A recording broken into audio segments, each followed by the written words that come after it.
కీరాణి sir గురించి మాట్లాడదాం. Of course నాకు చాలా హేట్ వస్తుంది దీనికి మాత్రం, and I'm ready for it because I don't care. Personally నాకైతే నెగటివ్ కామెంట్స్ రాలేదు ఆయన దగ్గర నుంచి. బట్ సెట్ లో ఎలా మాట్లాడతారు, అసలు ఏం చెప్తారు అనేది నేను ఇక్కడ చెప్తాను.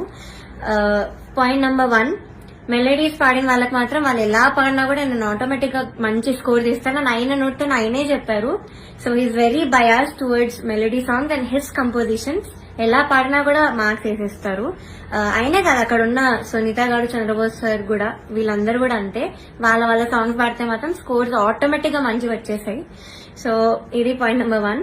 Point number 2 is very very hurtful to me personally because నేను ఎలిమినేట్ అయ్యే ఎపిసోడ్ లోనే ఏదో విషయంలో నన్ను చూస్తూ చెప్పారు ఇది కూడా. సో ద థింగ్ ఇస్, నేను మీ అందరికీ తెలుసు సూపర్ సింగర్ లో నా ఫైనాన్షియల్ సిచ్యువేషన్ గురించి కానీ అంతా బయట పెట్టాను. సో దానివల్ల నేను కొన్ని వెడ్డింగ్ షోస్ అలాంటివి చేయాల్సి వచ్చింది. సో ఈ పాయింట్ మీద సార్ మాట్లాడారు.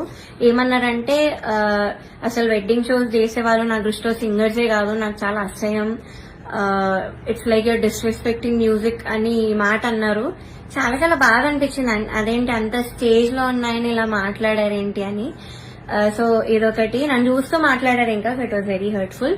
పాయింట్ నెంబర్ 3, సో థర్డ్ వచ్చిన వాళ్ళకి ఆయన 1 lakh ఇస్తా అని చెప్పారు. 4th ప్రైజ్ వాళ్ళకి మూవీలో సాంగ్, అండ్ 5th ప్రైజ్ వాళ్ళకి ఆయన గ్రూప్ లో చేర్చుకుంటామని చెప్పారు సార్.